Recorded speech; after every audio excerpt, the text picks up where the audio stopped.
Muy buenas remolachers, ¿qué tal? ¿Cómo estáis? ¿Cómo lo lleváis? ¿Qué tal vais por ahí? ¿Qué tal la TV Zurda? ¿Qué tal también Encarni Ramos? Rafieo está también por ahí, Hablemos, Vanessa, Mic, Maite, bienvenidos, bienvenidas, bienvenides a todos, a todas y a todos hasta el coño de el programa de humor, de actualidad, de desahogo de Spanish Revolution. Yo soy Marina Lobo, para los y las que no me conozcáis, y hoy tenemos tremendo repaso de la actualidad. Ya estoy viendo que estáis poniendo algunas noticias de última hora por ahí que ahora comentaremos, pero antes ya sabéis que aquí nos gusta decir de qué o de quién estamos hasta el coño, así que sentíos todo lo libres que podáis, pero la libertad bien entendida, no la de Ayuso, todo lo tranquilos y todos lo seguros y seguras para decir aquí en qué os cagáis hoy, de qué estáis hasta el coño.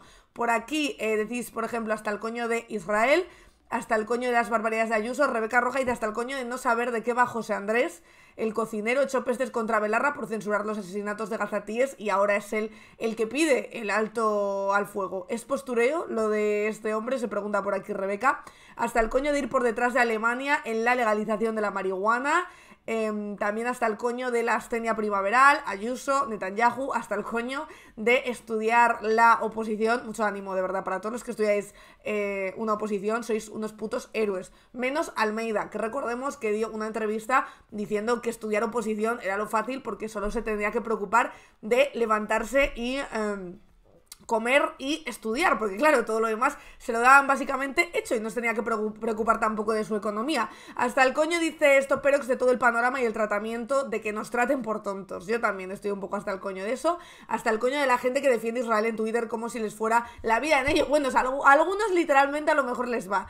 Hasta el coño de este mundo que nos encargamos de cargárnoslo. Estamos hoy bien positivos, ¿no? Por lo que veo. Decís por aquí, yo dejé de estudiar oposiciones porque estaban dados los puestos. Los chanchullos en oposiciones, que hemos hablado aquí alguna vez de ellos. Madre mía, qué contaros. Iba a empezar por otra noti, iba a empezar por Coldo, que hoy ha hablado con El Mundo. ¿Con quién si no, verdad? Iba a hablar un corrupto y exportero de un puticlub, si no es con El Mundo, que es experto en esos temas. Pero es que justo habéis sacado un tema que iba a tratar un poco más tarde, pero como acaba de salir, pues empezamos yo creo por aquí y luego vamos al resto. Porque efectivamente, y como señalabais alguno por el chat, efectivamente han archivado la causa contra Mónica Oltra. ¿Y ahora qué? ¿Verdad? Nos preguntaremos muchos y muchas. El juez, como os digo, archiva la causa contra Mónica Oltra al no ver delito en el caso que forzó su dimisión. Lo dijimos. ¿Qué va a pasar si se demuestra que esto, como todo parecía indicar en aquel momento, es un claro caso de lawfare? Es un claro caso de vamos a tirar a esta mujer, aunque sabemos que no tiene nada que ver porque ya era su exmarido, ya ni siquiera era su marido. El instructor, ahora cuenta el diario.es como última hora, dicta el sobreseimiento provisional para la ex vicepresidenta valenciana que dimitió tras su imputación en esta causa y también para el resto de los investigados. Lo cuenta Lucas Marco desde Valencia en el diario.es. El titular del juzgado de instrucción número 15 de Valencia ha acordado archivar la causa contra Mónica Oltra, ex vicepresidenta del gobierno valenciano, que dimitió tras su imputación en la investigación sobre el papel de la Consellería de Igualdad que ella dirigía en relación con la denuncia de una menor tutelada por los abusos de su exmarido. Para que luego digan que no hay que pedir responsabilidades a alguien por su pareja, aquí se pidió por su expareja. El instructor ha acordado el sobreseimiento provisional respecto, dicen, a la totalidad de los investigados al no haberse justificado la perpetración de delito alguno por parte de los mismos. La resolución, que no es firme, sostiene que no existen, en suma, indicios de la comisión de delito alguno, y ello aun cuando en la denuncia y querella iniciales se hicieran de manera meramente provisional calificaciones jurídico-penales que resultan insostenibles con arreglo a lo actuado. El auto rechaza la práctica de nuevas diligencias solicitada por Vox, que ejerce la acusación popular. El partido de extrema derecha pretendía que se incorporaran a la instrucción las llamadas telefónicas entre Oltra y su jefe de gabinete, entre otros cargos de confianza. Además, el juez instructor señala que en ningún caso existió una directriz o consigna dictada por Mónica Oltra o por cualquier cargo de la Consellería de Igualdad orientada a desacreditar a la menor o a favorecer, dicen, al exmarido de la líder de Compromís. Oltra dimitió como vicepresidenta y consellera de Igualdad en 2021 de junio de 2022, tras su imputación por parte de la Sala de lo Civil y Penal del Tribunal Superior de Justicia de la Comunitat Valenciana. La instrucción de la causa trataba de dilucidar si la dirigente de Compromís había maniobrado para beneficiar la situación de su expareja, el educador Luis R. y denunciado por abusos acaecidos entre finales de 2016 y principios del 2017 a una menor tutelada. El exmarido fue condenado por el Tribunal Supremo a 5 años de prisión por abusos sexuales. A partir de esa causa nació una segunda investigación que se cobró la dimisión de Oltra. Después de casi 7 años desde los hechos originales, el juez instructor ha acordado el sobreseimiento provisional para todos los investigados. De hecho, todavía recuerdo que la vimos aquí juntos cuando Oltra dimitió. ¿Os acordáis de esas declaraciones? Que se echa a llorar. Fue, la verdad, bastante emocionante. Vamos a verlo aquí porque a lo mejor queda ya lejos, pero ya hacíamos directo. Ya en 2022 hacíamos directo y yo recuerdo ese momento, sobre todo. Recuerdo haber visto una persona que normalmente cuando hay gente que dimite, incluso gente que luego es condenada por corrupción, no les ves tan afectados, ¿no? Quizás porque saben que lo han hecho y saben que les van a meter para adelante, pero este caso fue muy diferente. Pero vamos a verlo porque hay imágenes que pasan muy rápido y tampoco quiero que se nos vayan, ¿no?, de la memoria. He decidit presentar la meva dimissió del govern valencià i la meva dimissió de les Corts Valencianes per a no comprometre el projecte de canvi que este país encetà en 2015. I quan dic no comprometre el projecte de canvi estic referint-me a que no li vull donar la coartada a ningú per a poder decidir unilateralment que Compromís no forma part del govern valencià. Me'n vaig en la cara ben alta. També he de confessar-los que amb les dents apretades. Amb les dents molt apretades, per moltes coses. Però en les polítiques que són les més importants, me'n vaig en les dents apretades, perquè aquesta història passarà a la història de la infàmia política, jurídica i mediàtica d'este país. Que ningú se pregunte d'ací 20 anys, i no d'ací 20 anys, d'ací 20 mesos, què collons va passar en este país. Perquè este país té un problema. Quan absol corruptes, quan M. Rajoy no és un indici i s'encausen innocents, i passen Vicky Rosells i Alberto Rodríguez i les niñeras. I este país és un problema quan no ens defensem de la extrema dreta. Así con esas lágrimas, ¿no? Y haciendo un poco de... aludiendo, ¿no?, a la infamia política, mediática y jurídica de este país, es como se fue Oltra, y efectivamente, como en tantos otros casos que hemos comentado aquí anteriormente, el tiempo le ha dado la razón, igual que se lo dio a Vicky Rosell, o igual que se lo dio a Irene Montero, igual que se lo dio a Pablo Iglesias, igual que se lo dio a Monedero, igual que se lo dio a tantas víctimas del lawfare mediático y jurídico español, ¿no? Entonces sumamos otra gotita más a ese vaso que luego nos preguntamos que por qué está tan vacío de caras que quieran seguir en política y que quieran seguir enfrentándose a todo el sistema. Quizás porque el sistema se encarga en el momento justo en tirarlos, en echarlos fuera, con todas las consecuencias personales, económicas y jurídicas que pueda tener para ellos. Ese es el problema, ¿no? Lo decía ahí Mónica Oltra con mucha rabia, ¿no? ¿Qué coño está pasando en este país? ¿Y por qué no nos estamos protegiendo de la extrema derecha mediática y de la extrema derecha jurídica? Y verdaderamente, pues como digo, tenía razón. Aquí es verdad que siempre esperando, evidentemente, a las conclusiones de la sentencia, siempre dijimos que esto, igual que el tema de Vicky Rosell, igual que tantos otros, olía por todos los lados a lawfare, porque cuando todos los medios de repente de un lado cargan contra una persona sin pruebas y empiezan a exigir dimisiones, y hay ciertos jueces que ya sabemos de qué orientación son, que se empiezan a mover y se empiezan a remover en la silla, sabemos en qué suelen acabar este tipo de casos.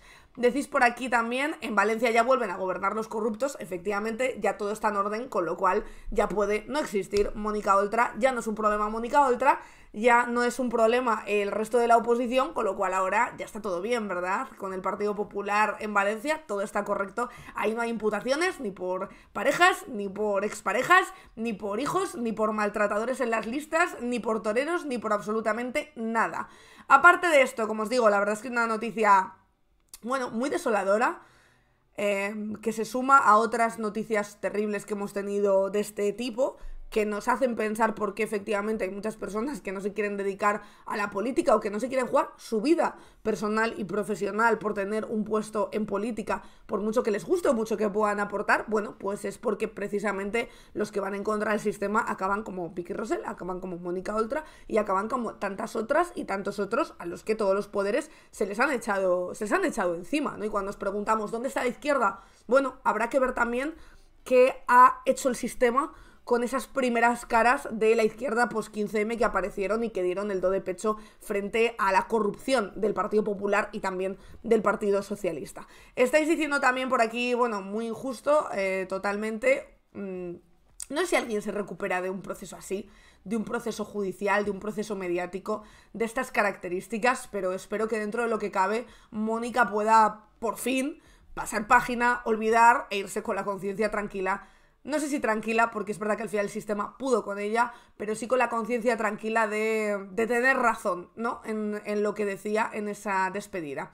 Aparte de esto, mira, fíjate, hablando tú de conciencias tranquilas, hoy os traigo una noticia que tengo que decir que me ha enfadado bastante, ¿no? Es de esas noticias que te hace decir, como diría Ayuso, me gusta la fruta, ¿no? Porque esta mañana he escuchado en la cadena SER testimonios de esto que os voy a contar. El gobierno de Isabel Díaz Ayuso reclama el dinero de la residencia a familias que perdieron a sus mayores en la pandemia, en esas mismas residencias por no ser derivados a los hospitales. La Consejería de Asuntos Sociales lo justifica porque dicen están obligados a requerir esas deudas y no hay excepciones, cosa que es mentira. Ha habido excepciones que se han hecho desde la Comunidad de Madrid y creo que esto es importante recalcarlo ante las mentiras que no deja de soltar por la boca Ayuso y su entorno. Hubo excepciones en pandemia, por ejemplo, con pagar las tasas de las terrazas, hubo excepciones con las residencias. Esas residencias en las que murieron ancianos, luego se las indemnizó por perder clientes, es decir, por no haberlos destinado a los hospitales o por haber cumplido lo que les decía la Comunidad de Madrid y haberlos perdido. Es decir, claro que ha habido excepciones en todas las comunidades, pero ya ha habido antes excepciones en la Comunidad de Madrid, con lo cual este argumento, al igual que tantos otros que nos ha dado Isabel Díaz Ayuso, ayer comentábamos aquí la noticia de que los propios informes de la Consejería de Sanidad de Madrid, es decir, los propios informes de la gente de Ayuso, decían y admitían esos protocolos de la vergüenza y admitían en esos informes que hubo durante esos meses esa negligencia por parte de la Comunidad de Madrid y ese mal funcionamiento. Bueno, pues ayer Ayuso, en una rueda de prensa, dijo que era toda una campaña del PSOE. Supongo que es que tienes gente del PSOE en tus filas haciendo los informes de la Comunidad de Madrid. Es decir, es todo mentira tras mentira tras mentira. Por eso creo que cabe aclararlo. Claro que hubo excepciones de pagos de impuestos y de pagos económicos en otros lugares. No ha habido ninguna excepción y de hecho es más, ha habido un señalamiento, ha habido incluso diría un ensañamiento por parte de Ayuso en contra de las víctimas, de los familiares de las residencias. Eso es lo que ha habido. Entonces, como os digo, es una información que da hoy la cadena SER, que es que el gobierno de Ayuso está mandando cartas para reclamar dinero de las residencias a familias que perdieron a esos familiares durante la pandemia. De hecho, te digo más, tanto es así que se hicieron excepciones que ya veréis que después de este escándalo se va a decir que no se va a reclamar más dinero a los familiares. Y si no, al tiempo. Ojo de loca, no se equivoca. Lo cuenta aquí Elena Jiménez en la cadena SER. Ángela Armengol recibió el pasado día 15 de marzo una carta firmada por el director general de Atención al Mayor y a la Dependencia, Óscar Álvarez López, en la que le dicen que tiene una deuda de 901,58 euros por los días de marzo y abril de 2020 que su padre estuvo en la residencia Amavir Valdebernardo hasta que falleció sin ir a un hospital. Se quedó impresionada, dice este testimonio: estuve 3 días completamente paralizada, la he leído por arriba, por abajo, por delante y por detrás, porque me parecía increíble. Los 3 primeros días estuve en shock. Es una carta que en casa ha removido un pasado doloroso, dice. Nos hemos sentido fatal, mi madre entró en pánico porque hemos tenido que recordar todo, de verdad que nos ha parecido una falta de dignidad, explica con una mezcla de tristeza y enfado. Su padre tenía 89 años, se llamaba Ángel y falleció el 2 de abril de 2020. Aquí de hecho tenéis el pantallazo de esa carta en la que se le reclaman 901,58 euros.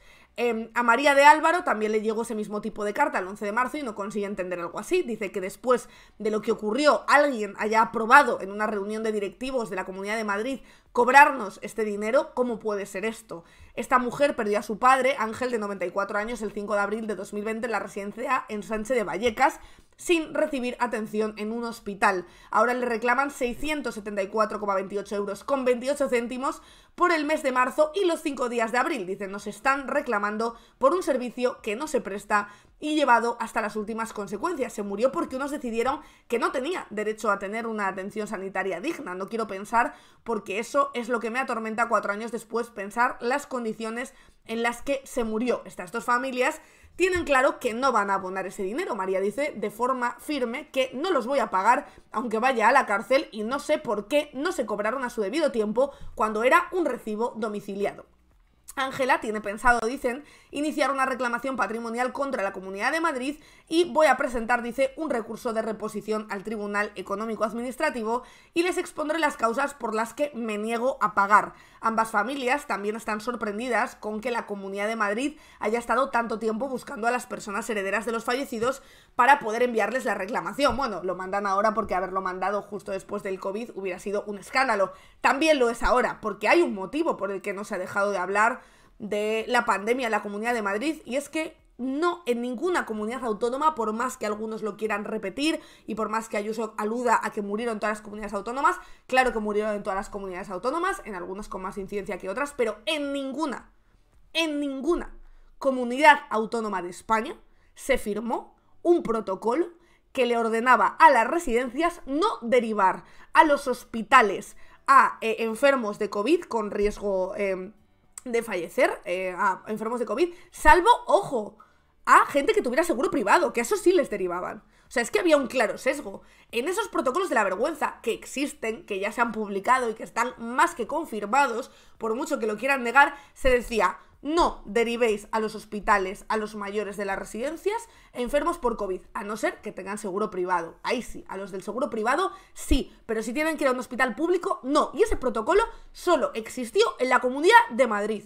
Solo, única y exclusivamente. Y es por eso por lo que se sigue hablando a día de hoy de la pandemia en la Comunidad de Madrid, porque se firmó ese protocolo. Entonces, aparte de esto, como os digo, la cadena SER han estado durante la mañana en el Hoy por Hoy recibiendo diferentes testimonios de afectados por esta carta que les han mandado ahora. Como os digo, dicen aquí que la Consejería de Asuntos Sociales de Ayuso justifican esto diciendo que todas las administraciones públicas están obligadas por legislación a requerir a los ciudadanos sus deudas. Mentira, ya se ha hecho excepciones en otras ocasiones. De hecho, recordemos aquí lo que ocurrió hace tan solo unos meses con las becas comedor, que hubo un momento en el que no llegó el dinero y se le reclamaba el dinero de esas becas comedor a los usuarios, y finalmente, a través del escándalo que se hizo en medios de comunicación, lo que hicieron fue, efectivamente, la Comunidad de Madrid puso ese dinero y no se le cobró ese dinero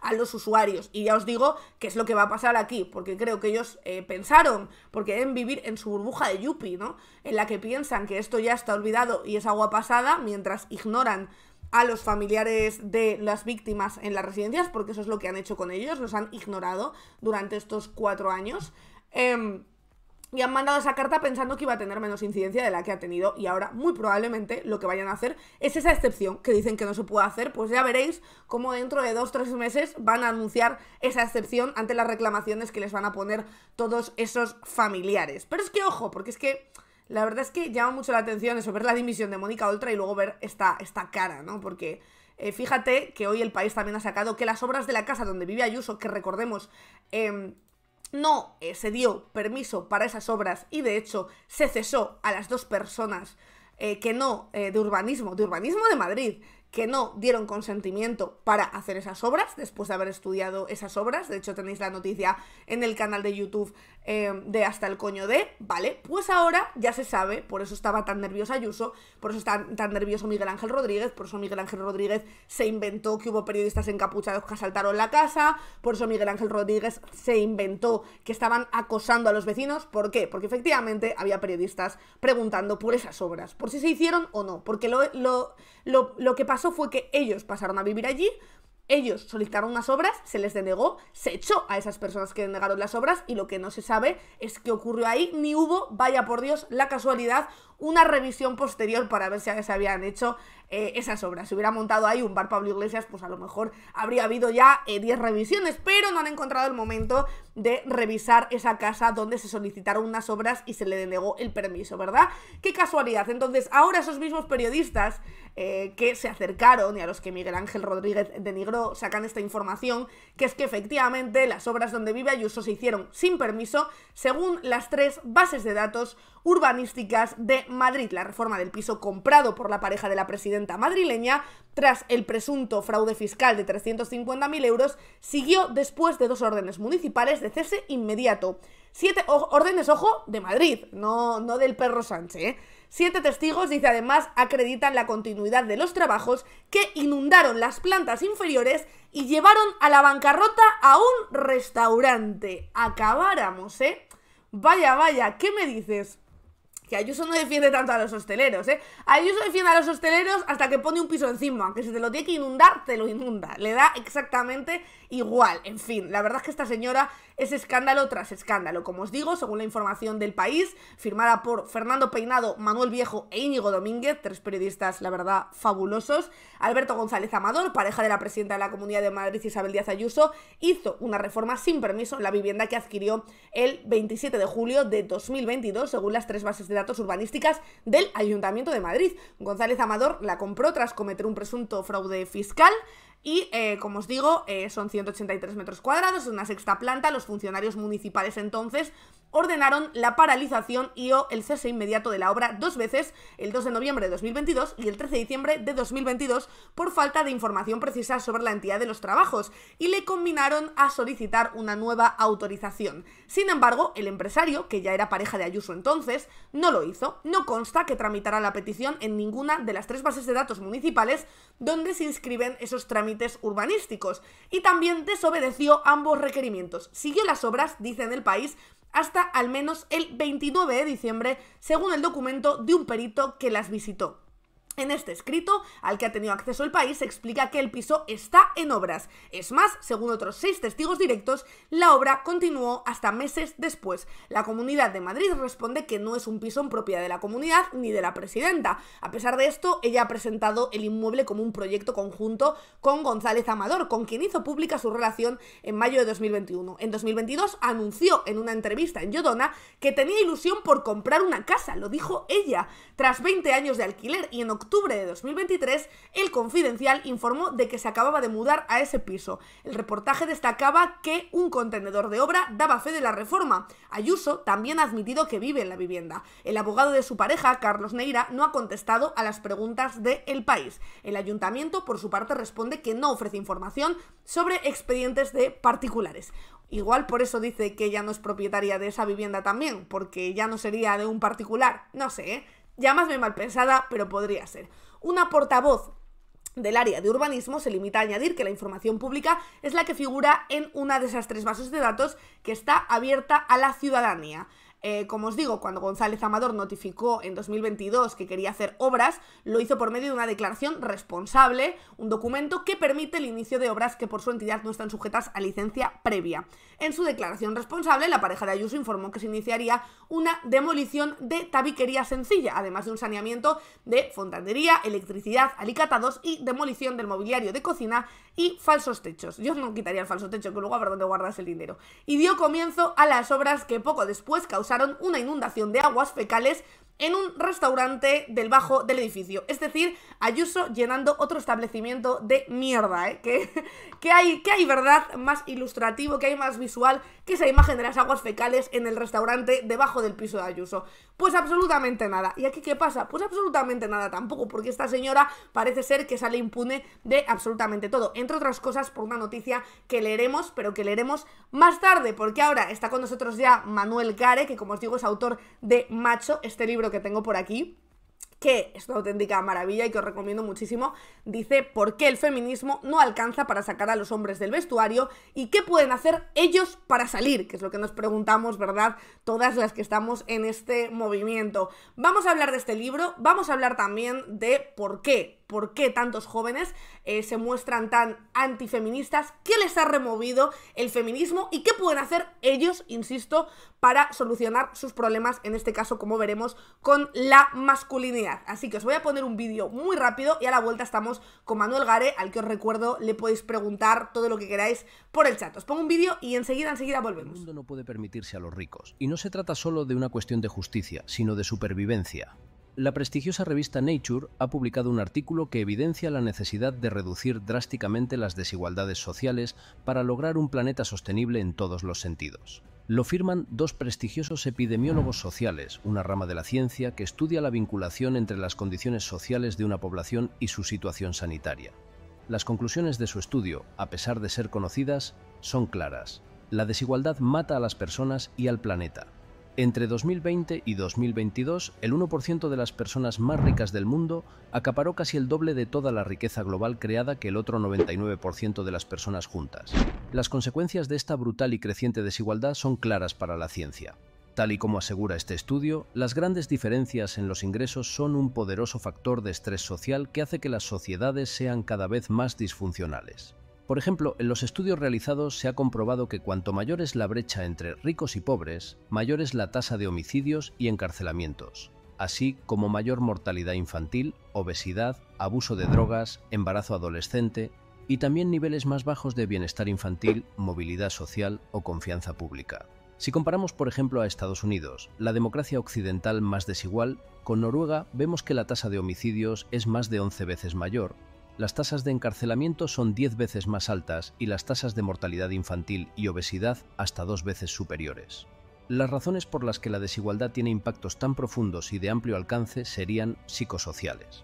Al acentuarse las diferencias de estatus y clase social, la desigualdad aumenta los sentimientos de superioridad e inferioridad. La opinión de que algunas personas valen más que otras socava la confianza y los sentimientos de autoestima de las personas. Tal y como muestran los estudios sobre las respuestas del cortisol, la preocupación por cómo nos ven los demás es además un poderoso factor estresante.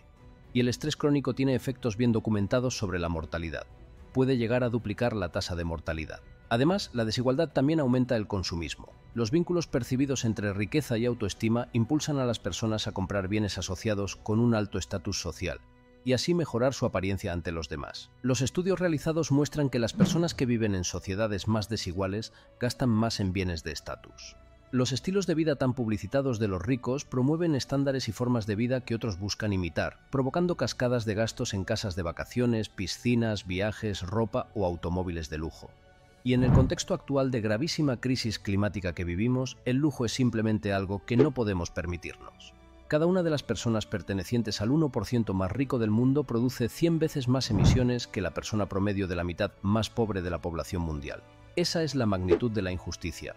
A medida que los países más pobres aumenten sus estándares materiales, los ricos tendrán que reducirlos. Y la negativa actual a esta reducción es lo que nos está llevando al conflicto entre países y a la inacción climática global. La evidencia científica es contundente al respecto. Reducir la desigualdad es una condición previa fundamental para abordar las crisis ambientales, sanitarias y sociales que enfrenta el mundo. Es esencial que las autoridades actúen rápidamente para revertir décadas de creciente desigualdad y frenar los ingresos más altos. Y para ello hay fórmulas sencillas de aplicar y extremadamente efectivas. Tan solo hace falta voluntad política. Por ejemplo, los gobiernos podrían implantar formas progresivas de tributación que transfieran las cargas económicas de las personas con bajos ingresos a aquellas con altos ingresos, lo que permitiría reducir la desigualdad y pagar la infraestructura que el mundo necesita para la transición hacia la neutralidad de carbono y la sostenibilidad. Deben celebrarse también acuerdos internacionales para cerrar los paraísos fiscales y las lagunas jurídicas. Se estima que la evasión fiscal corporativa cuesta a los países pobres 100.000 millones de dólares al año, cantidad suficiente para educar a 124 millones de niños y prevenir 8 millones de muertes maternas e infantiles al año. Y también se podrían considerar otras iniciativas, como un impuesto progresivo al consumo y al lujo o una legislación más afín a los ciudadanos que garantice que las grandes empresas que dominan la economía global sean administradas de manera más justa e igualitaria. El análisis de la realidad nos dice que las prácticas empresariales como la propiedad de los empleados, la representación en los consejos de administración de las empresas y la propiedad de acciones, así como las mutuas y cooperativas, tienden a reducir la escala de la desigualdad de ingresos y riqueza en gran medida. Por ejemplo, en una gran multinacional, la relación entre los salarios más altos y los más bajos está en torno a 200 a 1, mientras que en una cooperativa como es el Grupo Mondragón, este ratio se reduce a tan solo 9 a 1. En resumen, reducir la desigualdad económica no es el milagro contra los problemas de salud, sociales y ambientales, pero es fundamental para poder resolverlos todos. Una mayor igualdad confiere los mismos beneficios a todos los miembros de una sociedad. Reduce el consumo excesivo y no saludable y aumenta la solidaridad. Y ahora sí está ya con nosotras Manuel Garé, el autor de Macho, el libro del que venimos a hablar hoy. ¿Qué tal, Manu? ¿Cómo estás?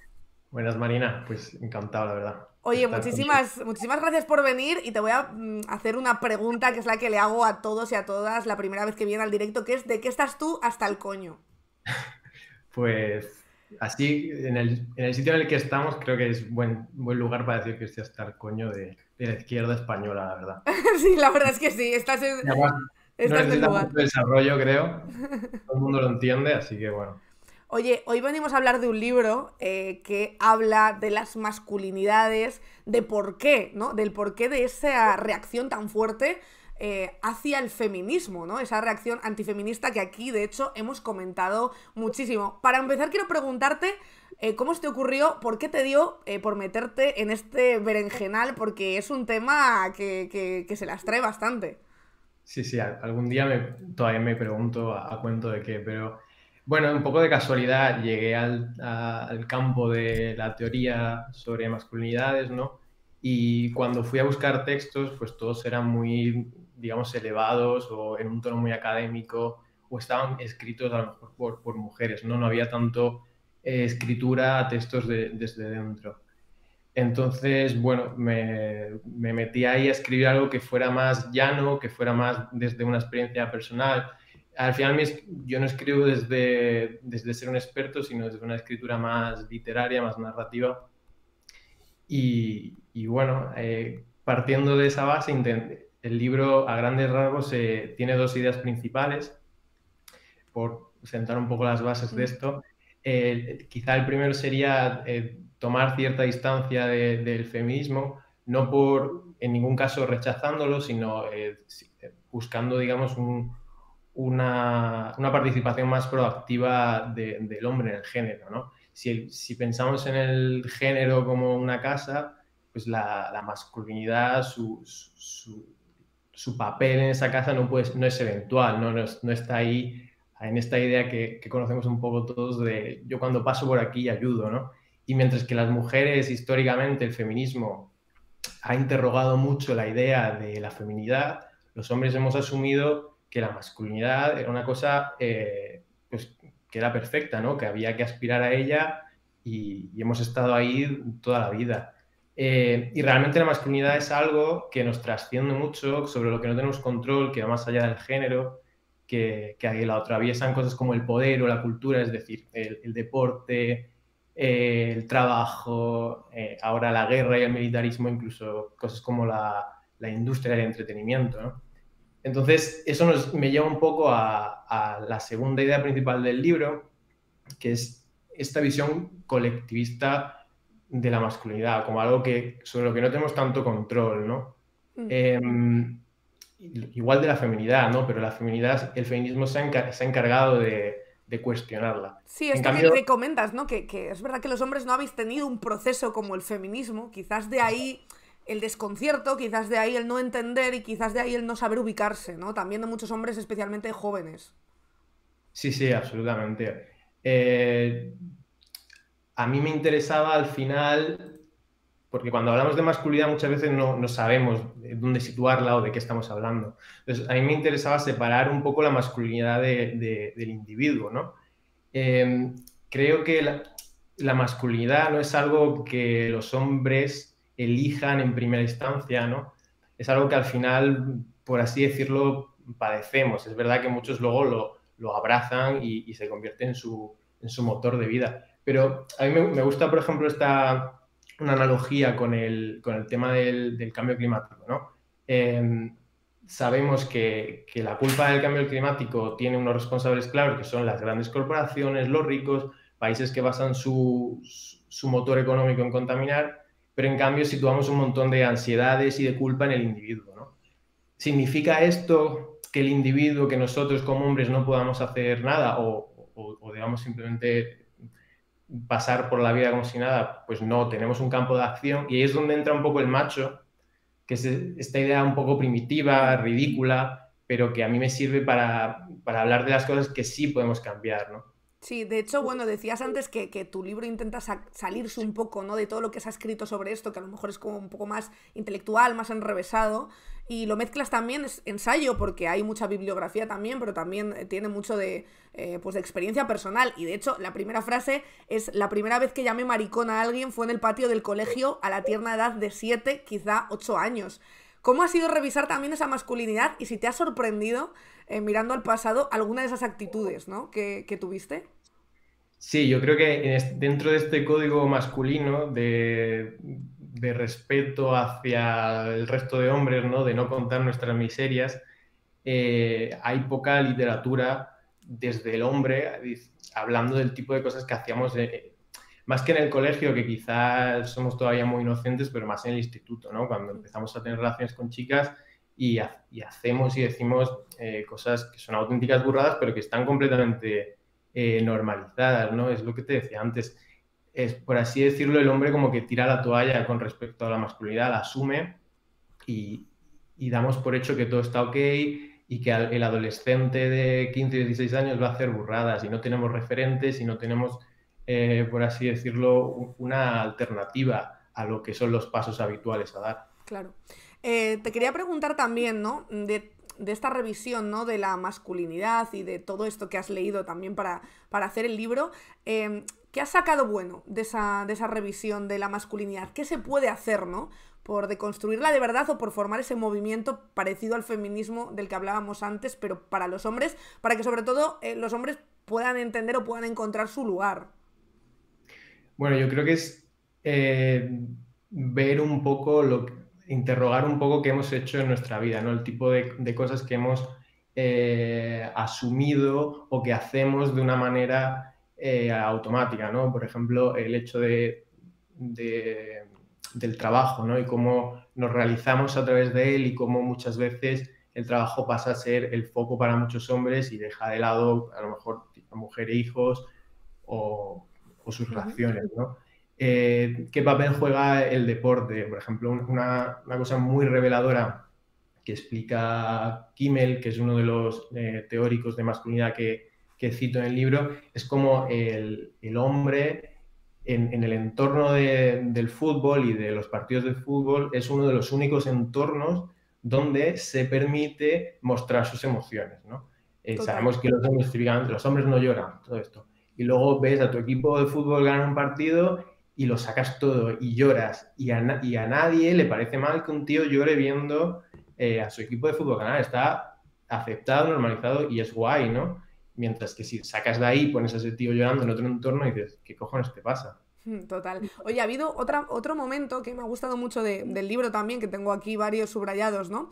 Pero me lleva un poco a pensar esto de lo que hablábamos antes de que entraras, que alguna gente está apuntando también por el libro, ¿no? O sea, por el chat, que es la sensación de que, y se han publicado estudios, los jóvenes cada vez están más a la derecha, las mujeres más a la izquierda, y la principal brecha que hay entre ellos es el feminismo, que realmente es lo que va a marcar las relaciones entre hombres y mujeres los próximos años. Y tú dices al principio del libro, dices que hay pues hombres que se ven indefensos ante el auge del feminismo, y dices, sí, soy infeliz, estoy amargado, explotado, mi vida deja bastante que desear, pero de eso se trata ser un hombre, así es como debe ser. ¿Cómo le explicas a alguien que vive de forma tan precaria que lo único a lo que puede aferrarse, que es ser un hombre, no tiene ningún valor? ¿Qué le queda entonces, ¿no? a ese hombre? Y también me lleva un poco a pensar cómo pueden encontrar ese lugar si hacen oídos sordos o rechazan de facto muchos el feminismo, ¿no? Es eso, ¿no? Es hombres que en un momento de su vida se sienten miserables y no saben qué les está pasando, ¿no? Y al final creo que lo que sale es un rechazo al feminismo, un rechazo a la otredad, al inmigrante, a la persona trans, en vez de revisar, ¿no? o tirar hacia atrás y ver qué les está pasando. Yo lo que hago un poco en el libro, lo que intento es tirar hacia atrás, ¿no? Ver ese tipo de cosas que asumimos que los hombres debemos hacer de manera naturalizada, pero que probablemente no elegimos, ¿no? Y que es interesante, ¿no? Porque al final los hombres tenemos este rechazo innato al feminismo que de repente nos habla de nuestro privilegio y no somos capaces realmente de entender. A muchos hombres no entienden. Mi vida no es tan privilegiada, ¿no? Tengo un trabajo de mierda, tengo unas circunstancias un poco de mierda y probablemente el problema está en que elegimos mal el enemigo, ¿no? En vez de, hostia, si tengo estas condiciones tan precarias de vida, a lo mejor la responsabilidad no es de las mujeres. Los estados tienen una responsabilidad, la sociedad tiene una responsabilidad. Creo que hay que seguir investigando y hay que seguir poniendo el foco en qué es realmente lo que está haciendo que algunos hombres se sientan a día de hoy perdidos y miserables. Y con el tema de los jóvenes, pues esa situación, digamos, que se incrementa. Lo comentábamos con el tema este de la polarización, que a mí no es una palabra que me guste tanto, lo decía Bob hace poco muy bien, que no es tanto una cuestión de polarización, sino esta era tecnológica que nos lleva a pensar en binario, en ceros y unos, y en cómo tenemos que tener posiciones muy marcadas y muy a lo bestia sobre un tema. Y eso al final en las redes sociales se potencia muchísimo y hace que jóvenes que no tienen ni puta idea de nada, al final les llega un tío y les hable de manera muy, muy exacerbada contra el feminismo y diga, el feminismo te está puteando así, así, así, y ese chico que no ha tenido acceso a ningún tipo de referentes o de otras ideas, pues se lo come entero. Tiene mucho también de masculinidad eso que decías, de que les hable de manera exacerbada, porque parece que cuanto más exacerbados hablan, más razón tienen o más seguidores y más caso les hacen sus seguidores, cosa que con las mujeres, por ejemplo, en cuanto a creadoras de contenido, no pasa de la misma forma. Es interesante eso también. Sí, yo creo que va de la mano, ¿no? Además, hoy en redes, para tener tu espacio para destacar, necesitas un poco eso y especialmente lo que esperas de un tío que si te está hablando de feminismo, si te está hablando contra el feminismo, no esperas que sea un tío sosegado y que indague mucho en el tema. Lo que esperas es contundencia y ideas fuertes, tengan o no recorrido. Mira, hay alguna pregunta por el chat. Te dicen, por ejemplo, ¿tú crees que los hombres pueden cambiar por sí solos? Que yo también es un debate que tengo muchas veces conmigo, porque nos dicen todo el rato, no, es que el feminismo tiene que pensar el papel de los hombres, y yo muchas veces pienso, coño, también ellos a lo mejor ya en este momento podrían aportar alguna idea, quiero decir.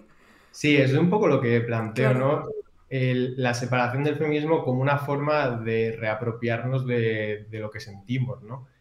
Y bueno, yo creo que por eso esa separación que hago entre la masculinidad y el individuo, entre la masculinidad y el macho, porque al final cambiar la masculinidad a nivel cultural, por mucho que lo intentemos, una persona no puede hacerlo. Entonces, el tipo de cosas que planteo en macho son esas pequeñas cosas que a nivel individual podemos cambiar, que podemos interrogar sobre nosotros mismos, y al final la búsqueda de una vida más digna, de una vida más feliz, pero creo que es un trabajo muy individual a día de hoy. Me cuesta pensar en ello de una manera colectiva, de un cambio bestial. Entonces, bueno, yo creo que uno mismo, así decirse, quiero ser más feliz, quiero toda esta rabia que siento como hombre, ¿hacia qué la quiero dirigir?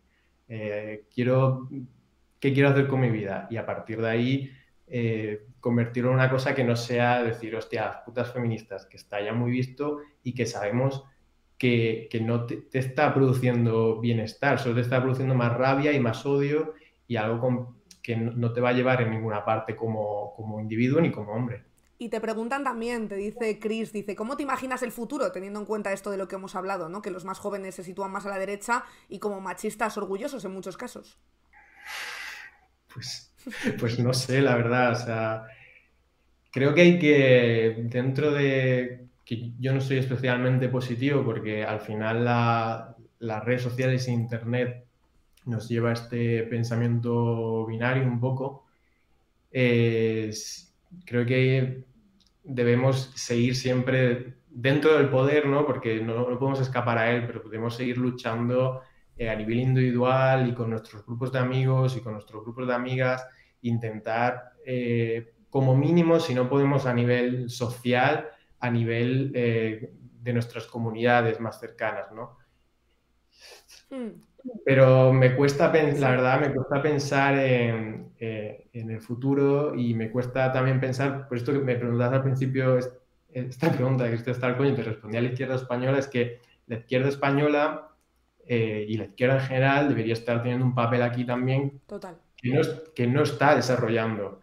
Entonces, al final son cosas que van de la mano. Es también lo que te hablaba antes de cómo a veces el Estado falla al individuo, en este caso al hombre, a la hora de proveerle cosas básicas como una vida digna, un trabajo digno, acceso a oportunidades. Si eso falla, es muy difícil que ese hombre a sus 50 años completamente amargado de la vida le hables de feminismo o le hables de masculinidad, porque le da igual. Tiene problemas muy jodidos de base que si no arreglas es muy difícil construir otras cosas encima. Claro. Te preguntan también, te dicen, ¿cómo se combate a esos machistas orgullosos que te dicen que estás ideologizado con tu discurso feminista como si ellos no lo estuvieran, ¿no? Con el discurso que tienen también. A ti, después del libro, por cierto, me imagino que hay amigos tuyos que también lo han leído, ¿algún amigo tuyo se te ha acercado a decirle, pues yo no lo veo así, o no lo entiendo, o no me gusta este tema, o algo así? ¿Qué impresiones has sacado? La verdad es que de momento no. O sea, igual ahora, porque realmente salió hace poco, realmente igual conforme se vaya leyendo me encuentro más cosas así. Pero creo que ha sido al revés. O sea, colegas o gente más o menos conocida que no sabía muy bien por dónde iba a salir, me ha dicho que les estaba gustando. O sea, yo creo que es un libro muy accesible que trata de encontrar un punto medio a esos, digamos, pensamientos más exacerbados en una dirección o en otra y que al final tiene ese toque narrativo, ¿no? de explorarnos y de explorarme, porque al final es un libro muy escrito en primera persona, con el que yo creo que la gente se puede sentir, que los hombres se pueden sentir bastante identificados. Y respecto a esto que te decían de cómo combatir, ¿no?, a una persona que te dice que estás ideologizado porque le hablas de feminismo, ¿has sacado alguna conclusión? ¿Hay una buena forma de acercarse en este contexto del que hemos hablado, de la polarización, ¿no?, y del ataque permanente, de acercarse a una persona y decirle, oye, mira que no, que el feminismo o lo que surja a raíz del feminismo a ti también te va a servir para muchas cosas, no solo a las mujeres? Sí, bueno, yo creo que es eso que apuntas, ¿no? Es cambiar el chip, no hablar quizá tanto de feminismo, sino de hablar de ququé cosas puedes cambiar en ti mismo para aspirar a una vida un poco mejor, ¿no? Al final te encuentras a muchos tíos que tienen un tipo de ansiedades muy ligadas a la idea de masculinidad y del feminismo y que no están sabiendo hacia dónde dirigir. Entonces, yo creo que quizá lo primero, tener un tono sosegado con ellos, que es un poco romper con su dinámica más agresiva, y luego llevarlo hacia ese terreno quizá del autocuidado. Oye, pues muchas gracias, Manu, por pasarte por aquí. Recomendamos a todos ese libro de Macho, que es verdad que a veces cuando dices, uy, se titula Macho, lo ha escrito un chico, va a hablar sobre feminismo, madre mía, ¿qué va a pasar? pero Ya. la verdad es que me ha resultado muy interesante, muy didáctico, me ha hecho pensar mucho y te agradezco, Manu, este rato con nosotras. Muchísimas gracias a ti. Y sí, yo creo que tenemos esta tendencia a día de hoy de pensar una dirección o la opuesta directamente. Creo que es un libro que está ahí en el medio y bueno, os invito a leerlo y muchísimas gracias a ti, Marina, por acogerme hoy. Seguro, muchas gracias, Manu. Un abrazo. Adiós, hasta luego. Abrazo. Ahí teníais a Manuel Gare, como os digo, autor de Macho. Preguntáis por aquí por el chat, decís, ¿es un libro complementario al de Laura Bates? Bueno, el de Laura Bates, que yo siempre lo recomiendo, ya sabéis, amo a Laura Bates, me encanta, qué lista, qué guay todo. Creo que Laura Bates va más hacia la relación también y cómo se mueve el machismo desde las redes sociales y cómo salta hacia la política institucional. Creo que esto va más hacia la masculinidad, el día a día de los hombres, no tanto política, no tanto redes, aunque también hay mucho de eso, se habla mucho, por ejemplo, de fútbol, de la masculinidad en el fútbol, en los vestuarios, de un montón de cosas, pero me ha gustado mucho la perspectiva porque, como os digo, hablamos mucho de por qué no se sienten interpelados en el feminismo los hombres, y quizás la clave está en que no se deben sentir interpelados, en el sentido de que ellos tienen que encontrar su lugar, y el feminismo es nuestro lugar, es el lugar de las mujeres, y obviamente, seguramente a muchos de ellos les habrá abierto las puertas a repensar su masculinidad, pero no tienen un movimiento con el que sentirse grupo y con el que deconstruirse, perdonad por la palabra que ya está demasiado manida quizás la deconstrucción, pero con el que deconstruirse y llegar a la conclusión de dónde se tienen que colocar. Por eso me parece muy interesante este libro, porque ya sabéis que yo aquí también he dicho mucho esto de que las mujeres tenemos que repensar qué lugar le damos al hombre.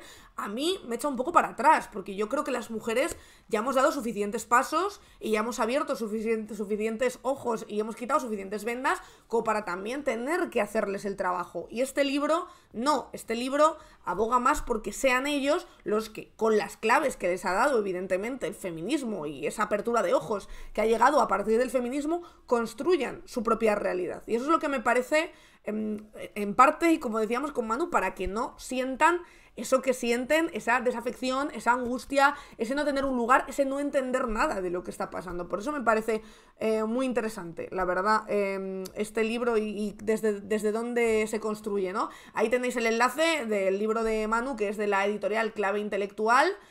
Manu Gare, Macho, lo podéis encontrar en un montón de librerías, así que ya sabéis, si os interesa el tema. Os digo además que es muy ameno porque, así como el de Laura Bates es muy duro, he leído antes por ahí a gente que no había llegado a la página 30 porque hay mucha violencia y porque ella se mete durante un año en chats de estos típicos americanos donde se habla de violencia, de racismo, de violencia hacia las mujeres, y es brutal los mensajes que se encuentra ahí y cómo luego se acaban replicando hasta las más altas esferas de la política y en discursos en medios de comunicación, etcétera. Es difícil de digerir. Como lo va también trufando con sus experiencias y con su revisión de lo que hacía, de las conversaciones con sus amigos, de cómo va cambiando, de los problemas que tiene, de todo esto, lo va trufando también, como os digo, con bibliografía y evidentemente con reflexiones muy interesantes y que dan que pensar. Yo me he subrayado algunas, tampoco os voy a hacer mucho spoiler, pero hay algunas reflexiones que te dan para pensar, ¿no? Él habla mucho de que da la sensación, y cita a algunas autoras y autores, como os digo, muy reconocidos para servirse de esa bibliografía.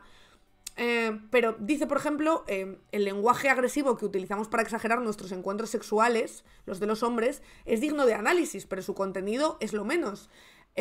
La pregunta verdaderamente importante es: ¿para qué lo hacemos? ¿De qué nos sirve la épica en torno al sexo si es de consumo eminentemente masculino? He aquí la razón por la que resulta importante explicar el deseo homosocial del hombre heterosexual, que lo viene explicando en las páginas anteriores.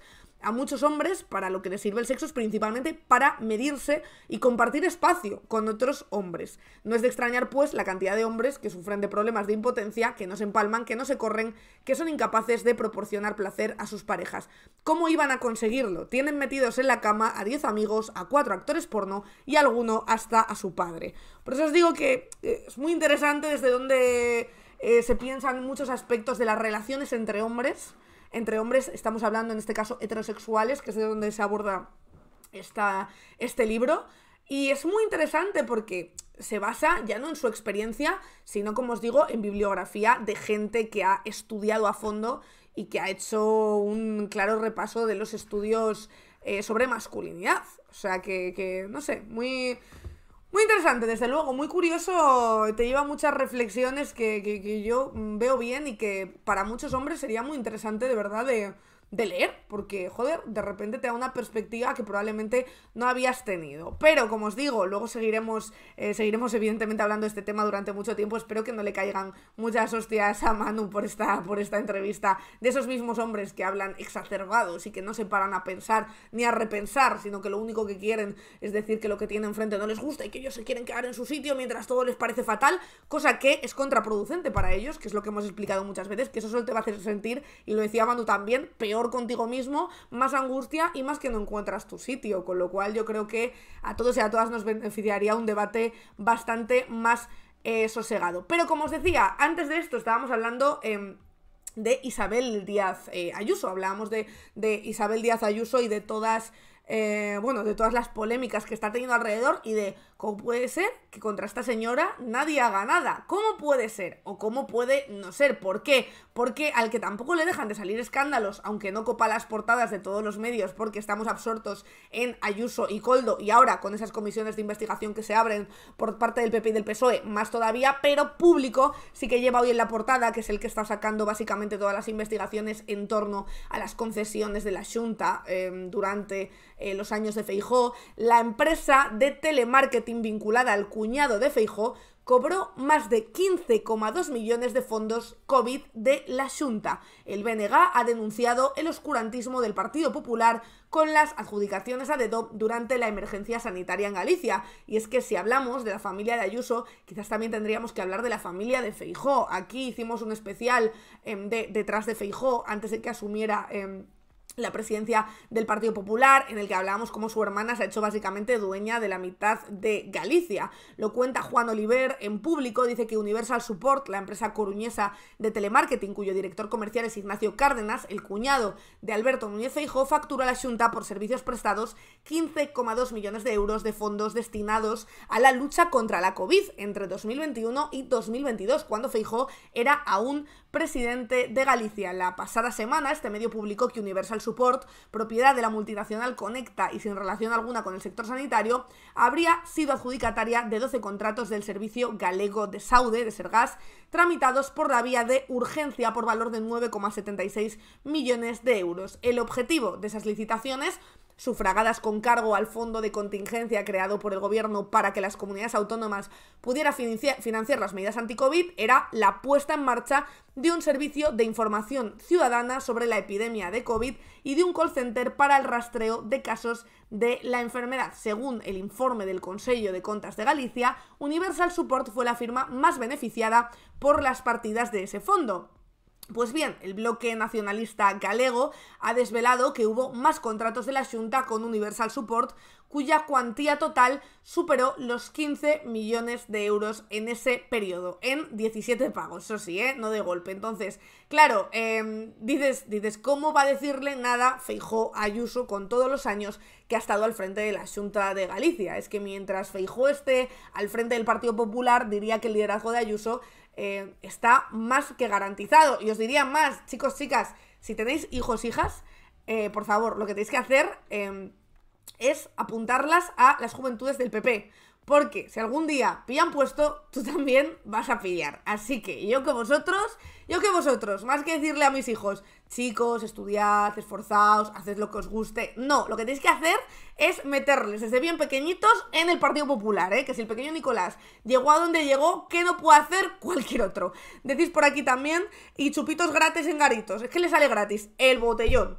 la entrada a las discotecas, que cuestan una pasta en Madrid cada vez más, y encima, si llegan algún día a un puesto de responsabilidad, que si los metes de pequeños y les vistes de beige y azul marino, muy probablemente lleguen, te meterán a ti también un puesto de responsabilidad. Es que es un bim-bim que decimos en hora 20 y pico, así que ya sabéis. Más noticias que os decía que quería yo hablar, que fijaos, que hablamos de Mónica Oltra al principio, luego de Ayuso, luego de Feijóo, y ahora hablamos de otro jeta, que es Koldo. O sea, de verdad, en vez de esconderse y taparse la cara y pedir perdón Y yo, o sea, quiero decirte, en vez de ser como hay que ser, ¿qué hace Koldo García? Hablar con el mundo. Dice, ofrecí mascarillas a 4 ministerios y a 5 autonomías. El exasesor de Ábalos, clave del caso más grave que acecha al PSOE, revela contactos con el gobierno de Armengol y directamente con el ministro Torres en Canarias, que eso, bueno, ya sabíamos que él había contactado. Otra cosa es que les comprara las mascarillas, otra cosa es a qué precio y otra cosa es la negociación que hubo posteriormente, ¿no? Lo cuentan, como os digo, en El Mundo. Koldo recibe al Mundo en Benidorm, en la que la Guardia Civil sitúa su incremento patrimonial por el presunto cobro de comisiones. Koldo García relata que sabía desde hace 7 meses que la Guardia Civil le estaba siguiendo, dice que les vio montando un operativo y los grabó en vídeo y que no recibió ningún chivatazo, dice Koldo. Dice también que abrieron su casa, tiraron la puerta de su domicilio abajo y encañonaron con pistola a su mujer, dice él, y a su hija de 4 años. Dice, mis iconos eran España y la Guardia Civil hasta ese día. Amigo, date cuenta, de verdad. O sea, es que, en fin. Mis iconos eran España y la Guardia Civil. A partir de ahora me voy a encargar de identificar al Guardia Civil que hizo eso. Soy muy antiguo y muy español. He sido simplemente un chico de los recados que ha hecho su trabajo y que lo ha hecho, por cierto, muy bien hecho. Hombre, muy buen chico de los recados tiene que ser para llevarte millones de euros en comisiones, la verdad. O sea, quiero decir, tienes que ser un chico de los recados de la hostia. Tienes que ser el chico de los recados de mejor del mundo, por lo menos, porque, vamos a ver. Dice también por aquí que luce orgulloso Koldo un tatuaje con la bandera española y otro con el emblema de la Legión. Cuenta que en el pasado llevó una empresa de seguridad en el País Vasco y en Navarra que se encargaba de discotecas de alterne y pubs y puticlubs también un poco. Dice también su relación con Pedro Sánchez, que fijaos, un día Pedro Sánchez vino a Navarra, me cayó bien y se lo dije a Cerdán, al que se limita a describir como una persona válida a nivel orgánico. Les conté que había estado retirado y que podía ir a Madrid a ayudarles. A Sánchez le conocí en 2017, hay cosas que no comparto y otras que no ha conseguido hacer nadie más que él. Siempre le he dicho las cosas a la cara, de forma directa, aunque Ábalos me riñera por eso. Dice, yo valgo lo que valgo, no tengo conocimiento para cargos de responsabilidad, pero cumplo muy bien las directrices. Chico, pues si no tienes... la verdad, si no vales para cargos de responsabilidad y tienes conocimientos, pues a lo mejor es que no deberías haber ocupado ningún cargo de responsabilidad. De hecho, por eso precisamente se pidió la dimisión de Koldo, que por cierto, habla de esa dimisión obligada o de esa ida al grupo mixto obligada, y dice también, bueno, habla también de la situación. Dice, por ejemplo, que a principios de 2020 llegó la pandemia y su jefe le dijo, ¿podemos ayudar en algo? Le conté que hacían falta mascarillas, trajes, gafas y que lo que mejor podíamos hacer es conseguirlo. Entonces, siempre según Koldo, Ábalos le dijo, céntrate en ayudar en lo que se pueda. Pidió presupuestos, dice, de mascarillas y acepté sugerencias de todo el mundo y como no soy un experto, lo pasé hacia arriba en el ministerio. Hablé con una empresa que era suiza que nos estaba estafando y dimos con soluciones de gestión, entidad que se llevó los 55 millones en contratos públicos y a la que la Guardia Civil acusa de sobornarle, dice que nos generó cierta seguridad. Yo llegué a tener, dice, unas 38 ofertas. Las filtramos y vimos que la de soluciones era seria porque nos trajeron 2 aviones y nos cobraron cuando llegaron. A renglón seguido, Koldo presume de que consiguieron ser los primeros en traer material sanitario y que cuando les habían llegado ya 7 cargamentos, decidió dar un paso más y ofrecer esta empresa a comunidades autónomas y ministerios. Dice, llamé a comunidades como Castilla y León, Castilla-La Mancha, Canarias, Baleares, La Rioja y dije, esta empresa funciona bien y no hay engaños ni estafas. Y también llamó a 4 ministerios diciendo lo mismo. A partir de entonces, siempre según Koldo sostiene, y recordemos que este señor pues ha sido registrada su casa y está envuelto en un proceso judicial, con lo cual con pinzas también todo lo que dice, porque lo va a hacer evidentemente para defender su inocencia. Dice, a partir de entonces sostiene que se dijo, yo ya he hecho mi trabajo, que dicen que lo que hice fue ilegal, yo actué con la única intención de ayudar. En el caso concreto de Baleares, dice, indica que el partido le derivó al equipo de Armengol y que este le facilitó un contacto que a su vez puso a disposición de la empresa Soluciones de Gestión. Dice, me dieron un contacto de sanidad y yo se lo mandé por correo a Zaragoza. En relación con Canarias, Koldo admite que llegó a hablar con el propio Ángel Víctor Torres y con varios de sus principales colaboradores. Y termina diciendo, involucrar a Ábalos en todo esto es de hijos de puta. Vamos a ver, pues si tú, Koldo, cariño, me acabas de decir que tú no tenías los conocimientos para tener un cargo de responsabilidad y Koldo te puso en un cargo, y Ábalos te puso en un cargo de responsabilidad, si luego estás diciendo que tú simplemente cogiste la información y como no tenías ni puta idea, y así lo estás asumiendo en la entrevista, lo tiraste para arriba, es decir, al ministerio del que el último responsable es Ábalos, pues hombre, digo yo que algo de responsabilidad Ábalos sí que tenía, ¿no? O sea, quiero decir, no, o sea, digo yo que un mínimo de responsabilidad política sí que tenía Ábalos, aunque no lo haya hecho con mala intención, pero sí que la tenía, claro.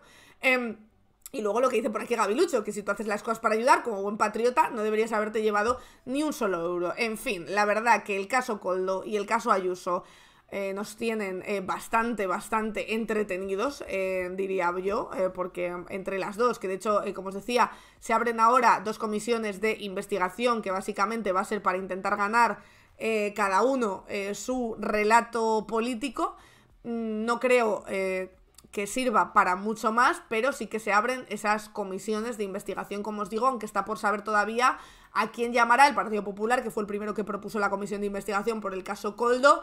Dicen que apuntan a Pedro Sánchez, a Begoña Gómez, a Ángel Víctor Torres, como hemos visto aquí, que además dice Koldo que habló directamente con él, y a Armengol, que ya dio explicaciones y que las pusimos aquí, sinceramente, te las podrás creer o no, pero no ha dado tantas explicaciones nadie del Partido Popular por nada de lo que hemos visto, ni lo de Ayuso del piso, ni lo de Ayuso de las mascarillas, ni lo de las residencias, que eso sí que era responsabilidad suya, ni lo de Feijóo. O sea, nadie del PP ha dado un mínimo de explicaciones como las que ha dado Armengol, que, insisto, le faltaban algunas explicaciones, pero joder, por lo menos se puso ahí 15 minutos a responder preguntas y a decir paso por paso cómo, según ella siempre, había sido su relación con Koldo. Y de hecho, Koldo en la entrevista no dice hablé con Armengol, dice hablé con el equipo de Armengol con el que me pasaron, que sería el encargado de sanidad y también el encargado, entiendo yo, de ver si todo eso estaba en orden y era de fiar en ese momento, ¿no? Que recordemos, Armengol no usa esas mascarillas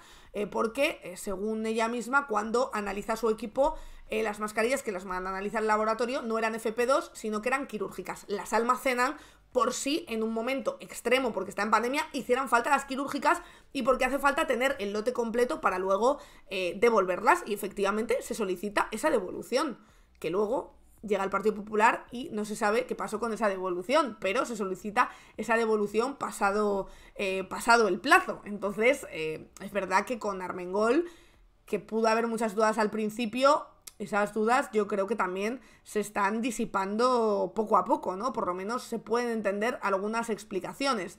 Pero, ojo, que aparte de eso, un par de noticias así más para desfogar un poco. Vamos con... esta me encanta. YouTube se llena de cuentas falsas de Elon Musk pidiendo donaciones en criptomonedas. Una voz falsa, imitando a la de Musk, afirmaba que la iniciativa buscaba democratizar la exploración espacial y prometía duplicar las inversiones en Bitcoin a aquellos que participaran en un programa de donaciones. Me gusta porque realmente estas estafas cada vez se están especializando más, porque yo no pondría la mano en el fuego porque esa voz fuera falsa y no fuera Elon Musk pidiendo donaciones en criptomonedas para financiar los viajes espaciales. O sea, que decir, que te lo haga Broncano, pues dices, me huele a estafa, que te lo haga Resines, te huele a estafa. Pero hombre, ya Elon Musk, ya el tiro está muchísimo más certero. Como os digo, la noticia la llevan hoy en varios medios, en este caso la leemos por aquí en El Mundo.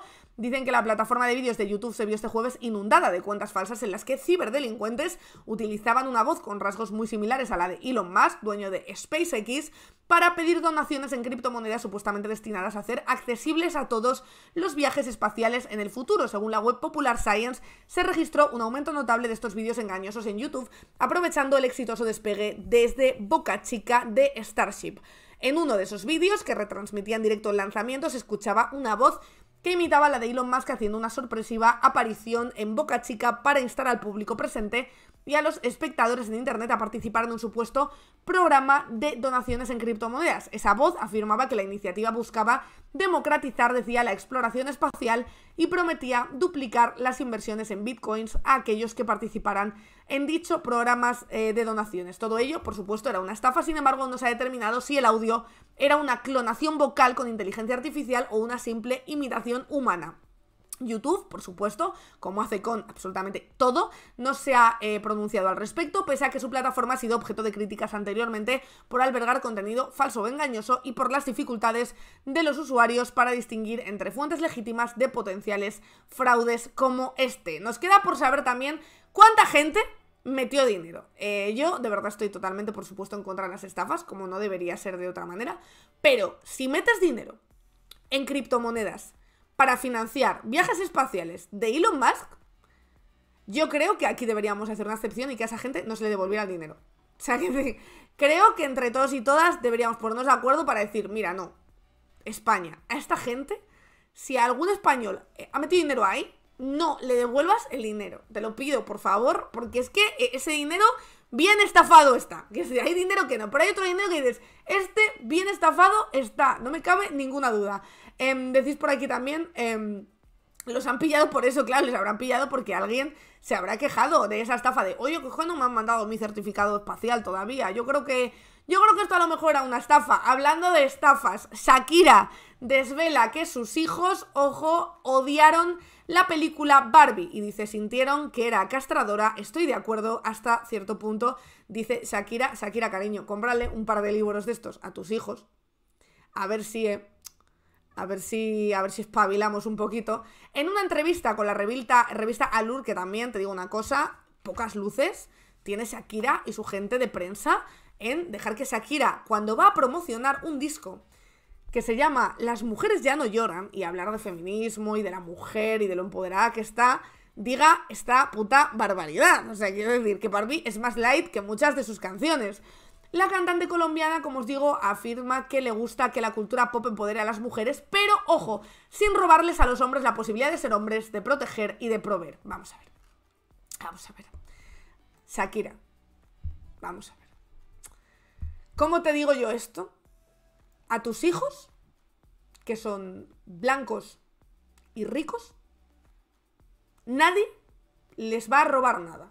Si acaso Hacienda, con los años, como a ti, a lo mejor les reclaman alguna cosita. Ellos puede que roben a alguien, pero alguien, el feminismo, le va a robar a dos niños que han nacido ricos, que han nacido ya, de los más ricos del mundo, probablemente. ¿Tú te crees que alguien les va a quitar algo a tus hijos? En todo caso, siendo ellos ricos, será al revés. Son tus hijos los que nos van a quitar cosas al resto, pero nunca en el otro sentido. Entonces, me llama mucho esto la atención porque, sinceramente, Shakira, tengo que decirte una cosa que probablemente nadie te dirá, pero si a tus hijos no les gustó Barbie, probablemente solo te digan que les gustan tus canciones de ahora porque son tus hijos. Pero probablemente, si no fueran tus hijos, estarían echando pestes contra tus canciones, como hay muchos machistas echando peste en contra de tus canciones. Así que lo sepas, por saber también un poquito lo que tienes en casa, ya que con Piqué no te diste cuenta, a lo mejor con esto tienes un margen de actuación todavía. Como os digo, lo cuenta María Porcel en El País, dice que las entrevistas y las declaraciones de Shakira sobre, como os digo, Barbie han dado bastante que hablar. Cuentan aquí varios datos que evidentemente se ha aprendido de carrerillas. Shakira le cuenta que tiene entendido que para el año 2030 el 60% de la riqueza del mundo será manejada por mujeres. Un dato, un informe de 2020 de una consultora privada. Al hilo del comentario, la periodista le pregunta si ha visto Barbie. Ella responde que sí, hace una larga pausa.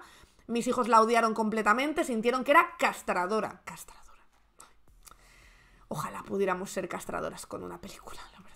Y estoy de acuerdo hasta cierto punto. Dice ella también, estoy criando a 2 niños, por si no lo sabíamos todavía. Bueno, ella y las niñeras que tiene a su cargo y todo su dinero, claro. Continúa la artista en referencia a Milan, de 11 años, y Sasha, de 9. Quiero que ellos también se sientan poderosos a la vez que respetan a las mujeres. Me gusta cuando la cultura pop intenta empoderar a las mujeres sin robarles a los hombres la posibilidad de ser hombres y también de proteger y de proveer. Creo en darles a las mujeres todas sus herramientas y la confianza que podamos sin perder nuestra esencia y sin perder nuestra feminidad. Vaya por Dios, creo que los hombres... No he entendido Barbie, claro, no he entendido absolutamente nada de lo que le contó la película. Creo que los hombres tienen un propósito en la sociedad y las mujeres también. Nos complementamos y ese complemento, dice, no debe perderse. Bueno, yo prefiero que el complemento en todo caso sean ellos, si me preguntan. Decís por aquí, ¿esto Shakira lo diría si tuviese hijas? Probablemente no. Probablemente no. La eterna feminidad, el eterno femenino, no quiero perder la feminidad. ¿Qué es la feminidad? sin una construcción puramente patriarcal. Es que claro, es que aquí este es el problema también de que gente se meta en berenjenales para lo que no está guionizado, ¿no? O sea, para lo que no tiene herramientas. Shakira se aprende 4 datos sobre las mujeres que sabe que le va a venir muy bien para vender su disco y oye, todos a tope con algunas de las cosas que dice, como por ejemplo que a ella se la juzgue duramente por dedicarle 3 canciones a su ex cuando hay hombres, y ya lo hemos comentado aquí, no quita una cosa para la otra, que le han dedicado discos enteros a novias o a chicas con las que solo estuvieron una noche, o sea, o a chicas a las que acosaron. Y no se formó este pifostio, ahí completamente con Shakira. Ahora, en esto no, ¿por qué? Porque Barbie no es una película, ni mucho menos que deje de lado...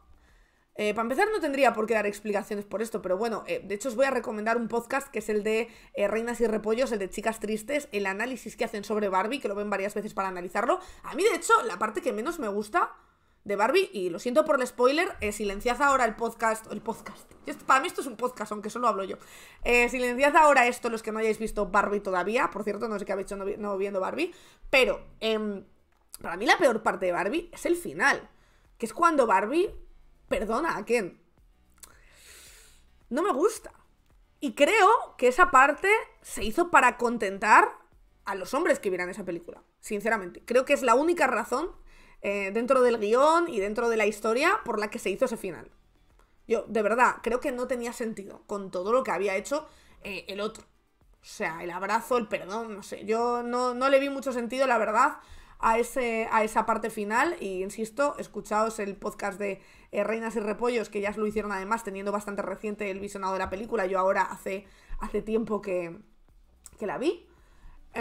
Pero a mí lo que no me gustó es el final, y precisamente el final lo que les dice a los hombres es: no pasa nada, puedes pasarte por el forro todos nuestros derechos, pero luego te daremos un abrazo y te perdonamos, porque eso es el feminismo, eso es tener feminidad, eso es ser una madre, una hija, una hermana y al fin y al cabo una esclava. Para mí decía eso, habrá gente que piense que no, pero para mí la verdad el final era un poquito eso.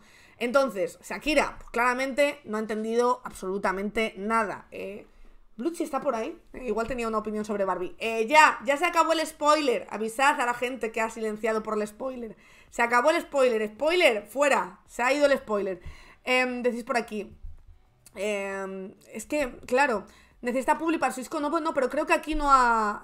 ya estaba haciendo Publi para su disco, ¿no? Estaba dando muy buenas declaraciones, muy aprendidas. De hecho, con Chris Regatero habló, pues eso, de que a la mujer se le exigiera siempre, se le dijera cómo tenía que llorar por una ruptura y no se le dejara decir las cosas y decir cómo se sentía, aunque dijera palabrotas o se cagara en su puta madre, básicamente, como ha hecho Shakira literalmente, ¿no?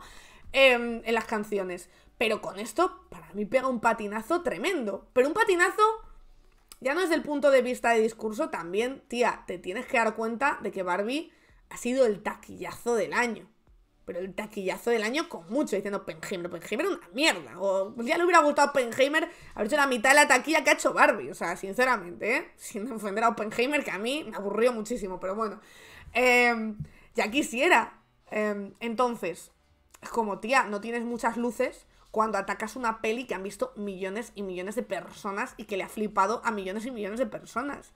La verdad, o sea, creo que deberías repensar mucho porque has sentido que esa película atacaba o castraba, que me parece una palabra también súper antigua y súper antifeminista, a tus hijos.